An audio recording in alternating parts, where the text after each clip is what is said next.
இவாஞ்சலிஸ்ட் பால் பாலபாஸ்கரன் எழுதிய அனுதினமும் சிலுவையை சுமப்போம் என்ற புஸ்தகத்தை crosswayministries.ca மூலமும் ஃபேஸ்புக்கில் அனுதினமும் பார்க்கலாம்.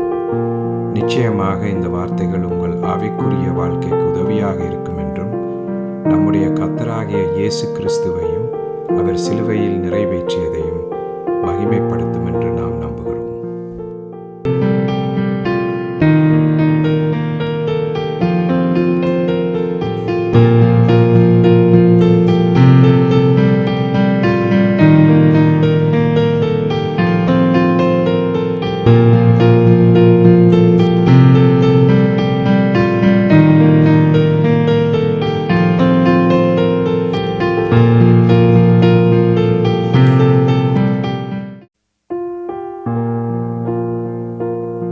இவாஞ்சலிஸ்ட் பால் பாலபாஸ்கரன் கொடுக்கும் சிலுவையின் செய்தியை கேட்டுக்கொண்டிருக்கும் யாவரையும் இச்செய்தி மூலமாக சந்திப்பதில் பெரும் மகிழ்ச்சி அடைகிறோம்.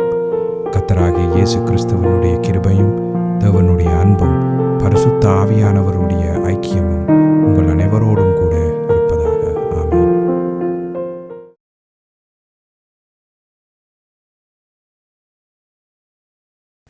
நான் இவாஞ்சலிஸ்ட் பால் பாலபாஸ்கரன்.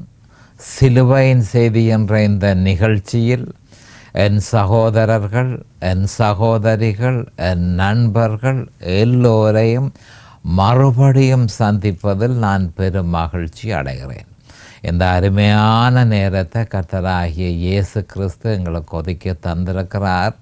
இந்த நேரத்தில் கர்த்தருடைய வேத வார்த்தைகளை உங்களோடு பகிர்ந்து கொள்வது எனக்கு மிகுந்த சந்தோஷத்தை அளிக்கிறது என்பதை நீங்கள் அறிந்து கொள்ள வேண்டும். வழமை போல கர்த்தருடைய வார்த்தை என்று சொல்லப்படும் பொழுது அது எந்த காலத்திலும் சிலுவையில் அறையப்பட்ட இயேசு கிறிஸ்துவை பற்றியே சொல்கிறது என்ற உண்மையை நாம் தெளிவாக அறிந்திருக்க வேணும். அந்த உண்மையை நம்முடைய இருதயத்தில் நிலைநாட்டி வைத்திருக்க வேணும். அந்த உண்மையை அடிக்கடி தியானிக்க வேணும். ஏனென்றால் அந்த உண்மைதான் விசுவாசம். சிலுவையில் அறையப்பட்ட இயேசு கிறிஸ்துவே விசுவாசம் என்பதை நாம் தெளிவாக அறிந்து கொள்ள வேண்டும்.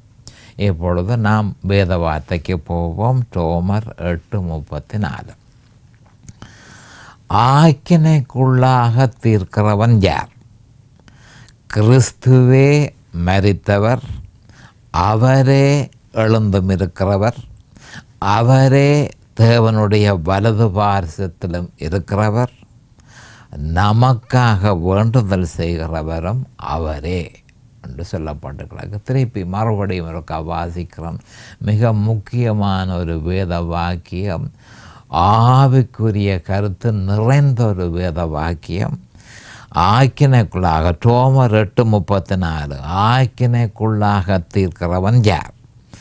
கிறிஸ்துவே மரித்தவர், அவரே எழுந்தும் இருக்கிறவர், அவரே தேவனுடைய வலது பார்சத்திலும் இருக்கிறவர், நமக்காக வேண்டுதல் செய்கிறவரும் அவரே. இப்போ இந்த வேத வாக்கியத்தை பார்த்தீங்களென்று சொன்னால்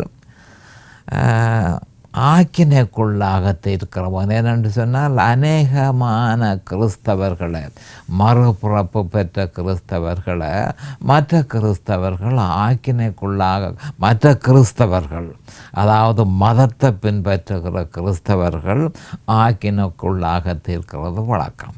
அப்போ கேள்வி கேட்கப்படுவது என்ன மாதிரி என்று சொல்லி, அவனுக்காக கிறிஸ்து மரித்திருக்கிறார், அவனுக்காக கிறிஸ்து எழுந்திருக்கிறார், அவர் அவனுக்காக தேவனுடைய வலது பார்சத்தில் உட்கார்ந்திருக்கிறார், அவனுக்காக இடவிடாமல் வேண்டுதல் செய்கிறார். நீ யார் அவனை ஆக்கினைக்குள்ளாக தீர்க்கிறது என்று சொல்லி யாக்கோபு சொல்லியிருக்கிறார். தலையங்கம் சகல பரிபூரணமும் கிறிஸ்துவுக்குள்ளே வாசமாய் இருக்கிறது. மறுபடியும் சொல்கிறேன், ரோமர் 8:34 அந்த வேத வாக்கியத்துக்கு நான் தெரிந்து கொண்ட தலையங்கம், சகல பரிபூரணமும் கிறிஸ்துவுக்குள்ளே வாசமாய் இருக்கிறது. நாம் இப்பொழுது ஜெபத்திற்கு கடந்து செல்லுவோம். அருமையானங்கள் பிதாவே, உமக்கு சோஸ்திரம். பரலோகத்தின் தேவனே, உமக்கு சோஸ்திரம். உம்முடைய குமாரன் இயேசு கிறிஸ்துவ பலியாக சிலுவையிலே ஒப்பு கொடுத்து அவருடைய வெளியேறப்பெற்ற இரத்தத்தினால் தேவரை நீரங்களை மீட்டு கொண்டீர். அதற்காக இன்றைக்கும் சோஸ்திரம். அருமையான பிதாவே, உம்முடைய குமாரன் இயேசு கிறிஸ்துவனுடைய சரீரத்தோடு எங்களை இணைத்தீர். அவருடைய மரணத்துக்குள் எங்களை இணைத்தீர். அவரோடு மரிக்கக்கூடிய பாக்கியத்தை எங்களுக்கு தந்தீர். அவரோடு அடக்கம் பண்ணப்படக்கூடிய பாக்கியத்தை எங்களுக்கு தந்தீர். அவரோடு உயிர்த்தெழக்கூடிய பாக்கியத்தை எங்களுக்கு தந்தீர். உன்னதத்திலே அவரோடு கூட உட்கார்ந்திருக்கிற பாக்கியத்தையும் தேவரையில் எங்களுக்கு தந்தீர். அதற்காக இன்றைக்கும் சோஸ்திரம் பிதாவே.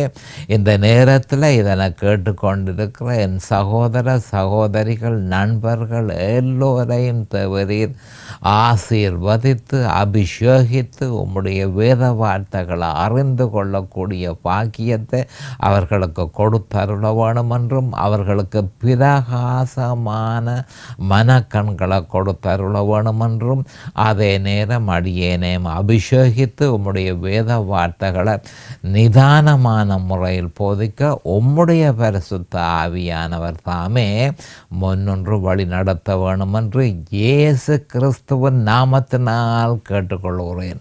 அந்த உயர்ந்த நாமத்தினால் கேட்டுக்கொள்கிறேன் பிதாவே. Amen and amen and amen. Hallelujah, hallelujah, hallelujah. Thank you, Jesus. Praise the Lord, praise the Lord, praise the Lord. Hallelujah. Thank you, Jesus. அப்போ இந்த வேத வாக்கியத்திற்கு மறுபடியும் வாசிக்கிறது. ஆக்கினைக்குள்ளாக தீர்க்கிறவன் யார்? கிறிஸ்துவே மரித்தவர், அவரே எழுந்தும் இருக்கிறவர், அவரே தேவனுடைய வலது பாரசத்திலும் இருக்கிறவர், நமக்காக வேண்டுதல் செய்கிறவரும் அவரே. அப்போ இந்த வேத வாக்கியத்தை கவனமாக பார்த்து கொள்ளுங்கள். மிக முக்கியமான ஒரு வேத வாக்கியம்.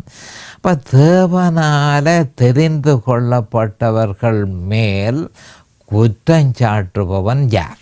மறுபடியும் சொல்கிறேன், தேவனால் தெரிந்து கொள்ளப்பட்டவர்கள் மேல் குற்றம் சாட்டுகிறவன் யார் என்ற கேள்வியை ரோமர் 8:33 தொடுத்து அந்த கேள்வி தொடர்ச்சியாக உச்சக்கட்டத்தை அடைந்து இறுதியில் அடுத்த கேள்வி கணையாக ரோமர் 8:34 ஆக்கினைக்குள்ளாக தீர்க்கிறவன் யார் என பரிசுத்த ஆவியானவர் பவுல் அப்போஸ்தலர் மூலம் அறைகூவல் விடுத்திருக்கிறார்.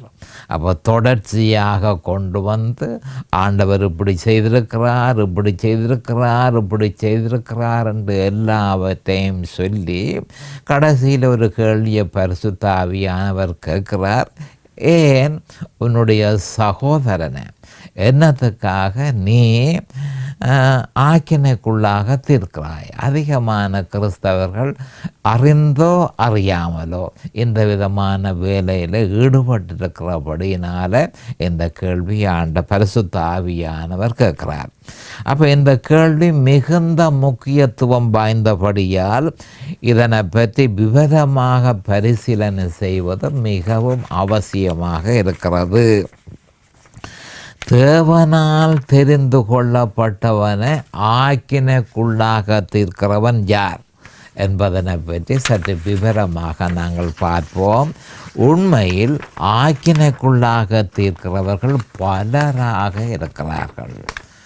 கண்டெம்னேஷன், ஆக்கினைக்குள்ளாக தீர்க்கிறவர்கள் பலராக இருக்கிறார்கள். ஆனால் அதனால் ஒரு தாக்கமும் தேவனால் தெரிந்து கொள்ளப்பட்டவனுக்கு ஏற்பட போகிறதில்லை என்பதை நாம் தெளிவாக அறிந்து கொள்ள வேண்டும். கோடிக்கணக்கானவர்கள் கிறிஸ்தவ சபைகளில் நிறைந்திருக்கிறார்கள். கவனமாக கேட்டுக்கொள்ளுங்கள், இது ஒரு மிக முக்கியமான ஒரு விஷயம். கோடிக்கணக்கான மனுஷரால் கிறிஸ்தவ சபைகள் நிறைந்து இருக்கின்றது. ஆனால் அவர்கள் கிறிஸ்துவில் இல்லை. அப்போ சுருக்கமாக சொல்ல போனால் அவர்கள் கிறிஸ்துவுக்குள் இல்லை, கிறிஸ்துவுக்குள் இல்லை. அப்போ கிறிஸ்துவுக்குள் இருப்பவர்களை கிறிஸ்துவுக்குள் இல்லாதவர்கள் ஆக்கினைக்குள்ளாக தீர்ப்பதுண்டு. இது சர்வசாதாரணமாக நடைபெறுகிறது. அப்போ அதனால் கிறிஸ்துவுக்குள்ளே இருக்கிற கிறிஸ்தவனுக்கு ஒரு விதமான தாக்கமும் ஏற்பட போவதில்லை என்பதை முதல்கண் நாம் தெளிவாக அறிந்து கொள்ள வேண்டும். அப்போ 2 விதமான கிறிஸ்தவர்கள் இருக்கிறார்கள். ஒருவன் கிறிஸ்துவுக்குள் இருக்கிறவன், மற்றவன் கிறிஸ்துவுக்குள் இல்லாதவன். அப்போ கிறிஸ்துவுக்குள் இல்லாதவன் கிறிஸ்துவுக்குள் இருக்கிறவனை ஆக்கினைக்குள்ளாக தீர்க்கிறதுண்டு. அதை பற்றி நாம் கவலைப்பட வேண்டியதில்லை.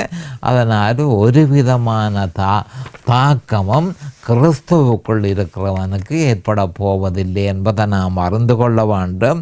ஆனபடியால் தான் மத்தேயு 10:28 நம்முடைய ஆண்டவராகிய இயேசு கிறிஸ்து ஒரு மிக முக்கியமான வேத வாக்கியத்தை சொல்லியிருக்கிறார். அது என்னென்று சொன்னால், மத்தேயு 10:28 ஆத்துமாவை கொல்ல வல்லவர்களாயிராமல் சரீரத்தை மாத்திரம் கொல்லுகிறவர்களுக்கு நீங்கள் பயப்பட வேண்டாம். மறுபடியும் வாசிக்கிறேன். ஆத்துமாவை கொல்ல வல்லவர்களாயிராமல் சரீரத்தை மாத்திரம் கொல்லுகிறவர்களுக்கு. அப்போ என்ன சொல்கிறார்? மனுஷர்களுக்கு நீங்கள் பயப்பட வேண்டாம், மனுஷர்களுக்கு பயப்பட வேண்டாம், கொல்லுகிறவர்களுக்கு நீங்கள் பயப்பட வேண்டாம். ஆத்துமாவையும் சரீரத்தையும் நரகத்திலே, கவனமாக திருப்பி இன்னொரு சொல்லுகிறேன், ஆத்துமாவையும் சரீரத்தையும் நரகத்திலே அழிக்க வல்லவருக்கே. பார், அழிக்க வல்லவர் தேவனே அழிக்க வல்லவராக இருக்கிறார். அவருக்குத்தான் நீங்கள் பயப்பட வேணும் என்று தெளிவாக சொல்லப்பட்டிருக்கு. ஆத்துமாவையும் சரீரத்தையும் நரகத்திலே அழிக்க வல்லவருக்கே பயப்படுங்கள், தேவனுக்கே பயப்படுங்கள், மனுஷருக்கு பயப்படாதீர்கள் என்று தெளிவாக சொல்லப்பட்டிருக்கு.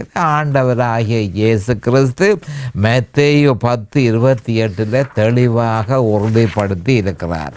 அப்போ கிறிஸ்துவுக்குள்ளே இல்லாத காயின், ஆதாம் என்ற புத்திரன், கிறிஸ்துவுக்குள் இல்லாத காயின் கிறிஸ்துவுக்குள் இருந்த ஆபேலை கொலை செய்து ஆக்கினைக்குள்ளாக தீர்த்தான்.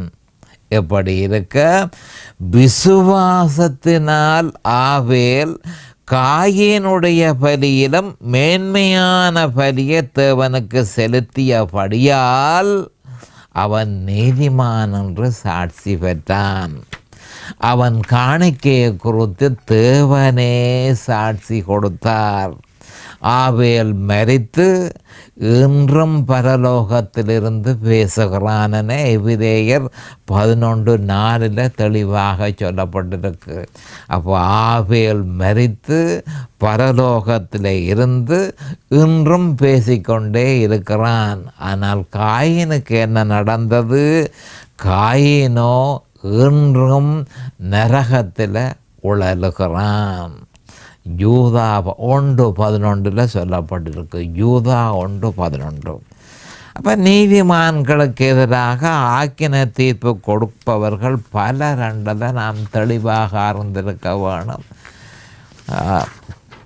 ஆனால் நம்முடைய ஆண்டவராகிய இயேசு கிறிஸ்து இது பற்றி மலைப்பிரசங்கத்தின் போது மத்தேயு 5:10-12 சொல்லியிருக்கிறத நாம் கவனத்துக்கு எடுத்துக்கொள்ள வேண்டும். மலைப்பிரசங்கத்தின் போது மத்தேயு 5:10-12 அவர் சொல்லி இருக்கிறது என்ன? நீதியின் நிமித்தம் துன்பப்படுகிறவர்கள் பாக்கியவான்கள், பரலோக ராஜ்யம் அவர்களுடையது. என் நிமித்தம் உங்களை நிந்தித்து துன்பப்படுத்தி பலவித தீமையான மொழிகளையும் உங்கள் பேரில் பொய்யாய் சொல்வார்களானால் பாக்கியவான்களாயிருப்பீர்கள்.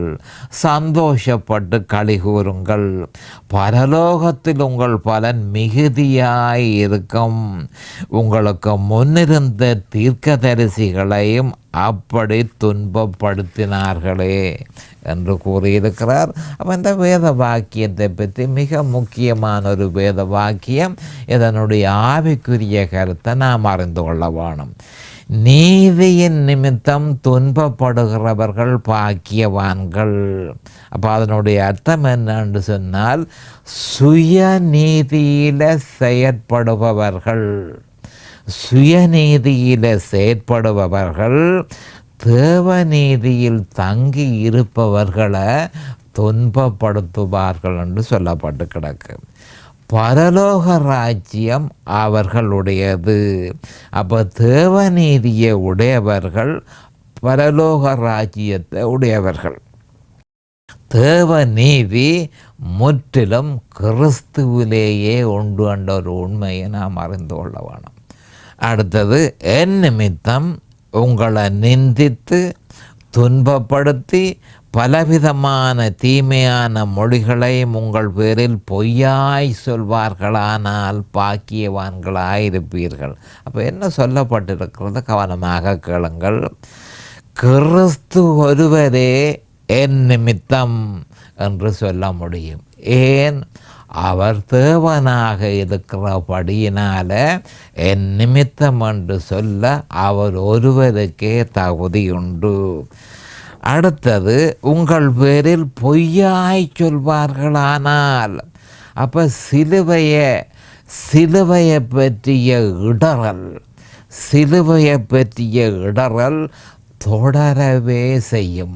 அவ்விசுவாசிகளுக்கும் சிலுவை ஒரு இடறலாக இருக்கும், விசுவாசிகளுக்கும் சிலுவை ஒரு இடறலாக இருக்கும் என்று சொல்லி கலாத்தியர் 5:11 சொல்லப்பட்டிருக்கிறது. ஆனபடியால் சந்தோஷப்பட்டு, அப்போ ஆசீர்வதிக்கப்பட்டவனுடைய தற்போதைய உள் உணர்வு, அவன் சந்தோஷப்பட வேண்டியவனாக இருக்கிறான். அப்போ உங்களை துன்பப்படுத்தி பலவிதமான தீமையான மொழிகளை உங்கள் பேரில் பொய்யாய் சொல்வார்களானால் நீங்கள் சந்தோஷப்பட வேணும். அடுத்தது, களி கூற வேணும் என்று சொல்லப்பட்டு கிடக்கு. இதை பார்ப்போம்.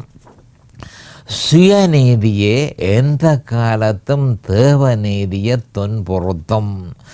அது ஒன்றே ஒருவன் தேவநீதி உடையவனாயிருக்கிறான் என்பதற்கு உத்தரவாதமாக அமைகிறது. அப்போ நான் என்ன சொல்கிறேன் என்று சொன்னால், சுயநீதி உள்ள மனுஷன் தேவநீதி உள்ள மனுஷனை அவன் துன்புறுத்துகிறான். அப்படி துன்புறுத்தும் பொழுது அது ஒன்றே தெளிவாக தெரிகிறது. என்ன மாதிரி என்று சொன்னால், நான் நீதிமானாக இருக்கிறேன் என தெளிவாக சொல்கிறது. அப்போ துன்புறுத்தும் பொழுது ஒரு நீதிமான், தேவநீதியை உடையவன் சந்தோஷப்பட வேணும். அதுதான் அடையாளம். அவனில் தேவநீதி இருக்கு, அவன் நீதிமான் என்று சொல்லி அதுதான் ஒரு அடையாளம் என்பதை அறிந்து கொள்ள வேண்டும். ஆனபடியால் அதுதான் களி கூறுவதற்கு ஏற்ற சமயமாக இருக்கிறது. அப்போ துன்புறுத்தப்படும் பொழுது களி கூற வேண்டும். ஏனென்று சொன்னால் அது தெளிவாக உணர்த்துகிறது, நீ நீதிமான், நீ தேவநீதி உள்ளனே என்று சொல்லி தெளிவாக அது உத்தரவாதம் செய்கிறபடியால் அந்த நேரம், துன்பப்படுத்துகிற நேரம் நாம் களி கூற வேண்டும் என்று மனப்பிரசங்கத்திலே ஆண்டவர் சொல்லியிருக்கிறார். பரலோகத்தில் உங்கள் பலன் மிகுதியாயிருக்கும். அப்போ என்ன சொல்லப்படுகிறது என்று சொல்லிக்க, கிறிஸ்தவ வாழ்க்கையை நீதிமானாக வாழ்ந்து கொண்டு இருக்கும் பொழுது எல்லா பலனும் பூமியில் கிடைக்கும் என்று எதிர்பார்க்க முடியாது என்பதை இந்த வேத வாக்கியம் தெளிவாக சொல்லப்படுகிறது. பரலோகத்தில் உங்கள் பலன் மிகுதியாயிருக்கும். அப்போ எல்லா பலனும் இந்த பூமியில் கிடைக்க போகிறதில்லை என்பதை இது தெளிவாக உறுதிப்படுத்துகிறது. உங்களுக்கு முன்னிருந்த தீர்க்கதரிசிகளையும் அப்படியே துன்பப்படுத்தினார்களே. ஆம், கிறிஸ்து இயேசுவுக்குள் தேவ பக்தியாய் நடக்க மனதாயிருக்கும் எல்லாரும், தேவ பக்தியாய் நடக்க மனதாயிருக்கும் எல்லாரும் யாவரும் துன்பப்படுவார்கள் என்று சொல்லி 2 தீமோத்தேயு 3:12 சொல்லப்பட்டிருக்கிறது. அப்போ ஆகையால் நீதியின் நிமித்தம் துன்பப்படுகிறவர்கள் கவலைப்பட வேண்டியதில்லை. நம்முடைய சகோதரர்கள் மேல் குற்றஞ்சாட்டுகிறவன் யார்? சாத்தானே என்று சொல்லி வெளி 12:10 சொல்லப்பட்டிருக்கிறது. இவன் அகங்காரமுள்ள ஈவன்களுக்கெல்லாம் ராஜாவாக இருக்கிறான். யோபு 41:34. அவர்கள் ஊடாக சகோதரர் மீது குற்றம் சுமத்துகிறான். ஆக்கின தீர்ப்பு கொடுப்பவர்கள் ஆக்கின தீர்ப்பு கொடுக்கப்பட்டவர்களை விட மகா மோசமான நிலைமையிலே இருக்கிறார்கள் என்ற ஒரு உண்மையை நாம் அறிந்து கொள்ள வேண்டும்.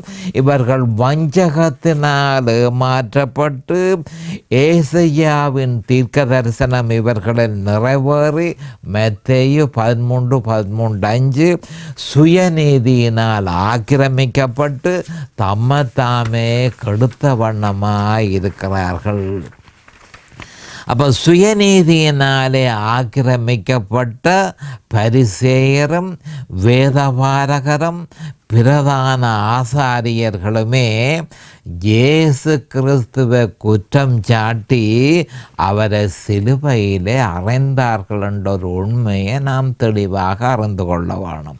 அப்போ ஆண்டவராகிய இயேசு கிறிஸ்துவை அவர் மனுஷனாக இந்த பூலோகத்தில் வந்திருக்கும் பொழுது அவரை குற்றஞ்சாட்டினவர்கள் யார்? சுயநீதியினால் ஆக்கிரமிக்கப்பட்ட பரிசேயர்கள், வேதபாரகர்கள், பிரதான ஆசாரியர்கள். அப்போ ஆண்டவராகிய இயேசு கிறிஸ்துவை குற்றஞ்சாட்டி அவரை சிலுவையிலே அறைந்தார்கள் என்ற உண்மையை நாம் அறிந்திருக்க வேணும். இவர்களை நம்முடைய கர்த்தராகிய இயேசு கிறிஸ்து மத்தேயு 21:31-32 ஆயக்காரரும் வேசிகளும் உங்களுக்கு முன்னே தேவனுடைய ராஜ்யத்தில் பிரவேசிக்கிறார்கள் என்று மெய்யாகவே உங்களுக்கு சொல்லுகிறேன். ஏனென்றால் யோவான் நீதிமார்க்கமாய் உங்களிடத்தில் வந்திருந்தும் நீங்கள் அவனை விசுவாசிக்கவில்லை. அவன் தேவநீதியை பிரசங்கித்து கொண்டு வந்தான், தேவனுடைய மீட்பின் திட்டத்தை பிரசங்கித்து கொண்டு வந்தான். ஆனால் நீதிமார்க்கமாய் அவன் உங்களிடத்தில் வந்திருந்தும் நீங்கள் அவனை விசுவாசிக்கவில்லை. ஆயக்காரரும் பேசிகளுமோ அவனை விசுவாசித்தார்கள். அதை நீங்கள் கண்டும் அவனை விசுவாசிக்கும்படியாக பின்பாகிலும் மனஸ்தாபப்படவில்லை என கூறியிருந்தார். அப்போ சுயநீதி உள்ளவர்கள் ஒரு பொழுதும் தம்முடைய தவறை அவர்கள் பார்ப்பதில்லை. மற்றவர்களை குற்றம் பிடிக்கிறதிலேயே அதற்கே அவர்கள் முன்னுரிமை கொடுக்கிறார்களே தவிர தங்களில் இருக்கிற குற்றங்களையும் தங்களில் இருக்கிற மகா மோசமான நிலைமைகளையும் அவர்கள் பரிசீலனை செய்வதில்லை. இவர்களையே மத்தேயு 23 நம்முடைய ஆண்டவராகிய இயேசு கிறிஸ்து மாயக்காரராகிய வேதபாரகரே, பரிசேயரே, உங்களுக்கு ஐயோ, உங்களுக்கு ஐயோ என நம்முடைய கர்த்தராகிய இயேசு கிறிஸ்து மத்தேயு 23 நீங்கள் வாசித்து பார்ப்பீர்கள். எத்தனையோ தரம் ஐயோ ஐயோ என்று சொல்லியிருக்கிறார். அப்போ அதனுடைய அர்த்தம் என்னமானால் மாயக்காரராகிய வேதபாரகரே, தோற்றத்தை பார்த்தால் நீதிமான்கள் மாதிரி இருக்கிறீர்கள், ஆனால் உள்ளுக்குள்ளேயோ பட்சிக்கிற ஓநாய்கள் பரிசேயர்களாக இருக்கிறீர்கள். மாயக்காரராகிய வேதபாரகரே பரிசேயரே உங்களுக்கு ஐயோ என்று சொல்லியிருந்தார். அப்போ இதன் பிரதிபலனாக கிறிஸ்துவுக்கு பின் 70ஆம் ஆண்டில் இஸ்ரவேலியர்கள் முழுதுமாக அழிக்கப்பட்டார்கள். அப்போ அவர்கள் அழிக்கப்பட்டதற்கு காரணம் என்ன? சுயநீதி என்பதை நாம் தெளிவாக அறிந்திருக்க வேண்டும். அப்போ சுயநீதி நிமித்தமே அவர்கள் அழிக்கப்பட்டார்கள். அப்போ சுயநீதியை பற்றிய உபதேசத்தில் இரு மனுஷர்களை உதாரணமாக எடுத்து சுயநீதியின் தாற்பயத்தை நம்முடைய கர்த்தராகிய இயேசு கிறிஸ்து லூக்கா 18:9-14 தெளிவுபடுத்தி இருக்கிறார். கவனமாக கேட்டுக்கொள்ளுங்கள். அப்போ இந்த சுயநீதி என்றால் என்ன என்றதை விளங்கப்படுத்துறதுக்கு அவர் என்ன மாதிரினால் 2 மனுஷர்களை உதாரணமாக எடுத்தார். அப்போ அதில் ஒருவன் பரிசேயன், மற்றவன் ஆயக்காரன்.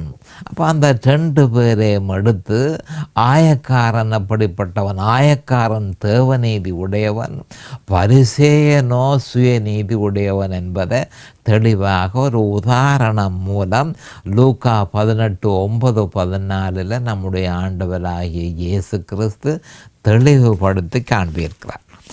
அப்படியே கிறிஸ்துவின் சிலுவையை அறிய வேண்டிய பிரகாரம் அறியாத அல்லது அறிய விரும்பாத கிறிஸ்தவன் தன்னைத்தானே சமமாக எண்ணுகிறான். அப்போ இந்த சுயநீதியை பற்றி லூக்கா 18:9-14 சொல்லப்பட்டிருக்கிறது. மிக ஒரு முக்கியமான ஒரு வேத வாக்கியம் லூக்கா 18:9-14 சொல்லப்பட்டிருக்கு. ஒவ்வொரு தடவை நீங்கள் அதனை வாசித்து அறிந்து கொள்ள வேணும். அப்போ கிறிஸ்துவின் சிலுவையை அறிய வேண்டிய பிரகாரமாக அறியாத அல்லது அறிய விரும்பாத கிறிஸ்தவன் தன்னைத்தானே தேவனுக்கு சமமாக எண்ணுகிறான் என்று நான் சொல்லியிருந்தேன். சுயநீதி உள்ள மனுஷன் தன்னை தேவனாக்குறான். அவன் மற்றவனுக்கு ஆக்கினை தீர்ப்பு கொடுக்கறதில்ல, அவன் பின் நிற்கிறதில்லை என்ற ஒரு உண்மையை நாம் தெளிவாக அறிந்து கொள்ள வேண்டும். அவன் தேவனுக்கு மேலாக தன்னை எடை போடுகிறான். இதுதான் இருக்கிற பிரச்சனை. சுயநீதி உள்ள மனுஷர்களில் இருக்கிற குணாதிசயங்கள் என்னன்றது இருக்கா பார்ப்போம். அப்போ சுயநீதி உள்ள மனுஷன் தேவனுக்கு மேலாக தன்னை எடை போடுகிறான். அவன் தேவனுக்கு பயப்படுவதில்லை, வேத வார்த்தைக்கு கீழ்ப்படிவதில்லை. 1 சாமுவேல் 15:22. அவன் தேவனை அறியாதிருக்கிறான். இவன் விக்கிரக ஆராதனையில் ஈடுபட்டிருக்கிறான். 1 சாமுவேல் 15:23. இவர்கள் பிரமாணத்தினால ஆளப்படுகிறார்கள். இதன் நிமித்தம் இவர்கள் சபிக்கப்பட்டவர்களாயும் கலாத்தியர் 3:10 தாங்களே தங்களுக்கு ஆக்கின தீர்ப்பை நியமித்து கொள்கிறவர்களாகவும் இருக்கிறார்கள். அப்போ சுயநீதி உள்ள மனுஷரில் இருந்த குணாதிசயங்களை நாங்கள் பார்த்தோம். தேவனுக்கு மேலாக அவன் தன்னை எடை போடுகிறான். அவன் தேவனுக்கு பயப்படுவதில்லை, வேத வார்த்தைக்கு அவன் கீழ்ப்படுவதில்லை, அவன் தேவனை அறியாதிருக்கிறான், விக்கிரக ஆராதனையில் ஈடுபட்டிருக்கிறான், பிரமாணத்தினால ஆளப்படுகிறான். இதன் நிமித்தம் அவன் சபிக்கப்பட்டவனாக இருக்கிறான் என்று சொல்லி பரிசுத்த ஆவியானவர் பவுல் அப்போஸ்தலர் மூலம் கலாத்தியர் 3:10 தெளிவாக சொல்லியிருக்கிறார். ஆனபடியினால தங்களுக்கு ஆக்கினை தீர்ப்பை அவர்கள் நியமித்து கொள்கிறார்கள் என்ற விஷயத்தை நாம் அறிந்திருக்க வேணும். இப்பொழுது நேரம் சமீபமாகிவிட்டது. அடுத்த செய்தியில் நாம் விவரமாக பார்ப்போம். அது வரைக்கும் கர்த்தராகிய இயேசு கிறிஸ்துவின் நாமத்தினால் நான் உங்களை ஆசீர்வதிக்கிறேன். அவருடைய கிருபையும் அவருடைய இரக்கமும் உங்களுக்கு தாராளமாக கிடைப்பதாக. இயேசுவின் நாமத்தில் பரிசுத்த பிதாவே, ஆமேன் அண்ட் ஆமேன் அண்ட் ஆமேன். இந்த சிலுவையின் செய்தியை கேட்பவர்கள் அதன் ஆவிக்குரிய பலனை பூரணமாக அடைய வேண்டும் என்பதே நம்முடைய பிரார்த்தனையாகும். தொலைபேசி மூலம் தொடர்பு கொள்ள விரும்புவோர் 647-465-1224 மூலமும், இமெயில் மூலம் தொடர்பு கொள்ள விரும்புவோர் paulbalabhaskaran@gmail.com மூலமும் தொடர்பு கொள்ளலாம்.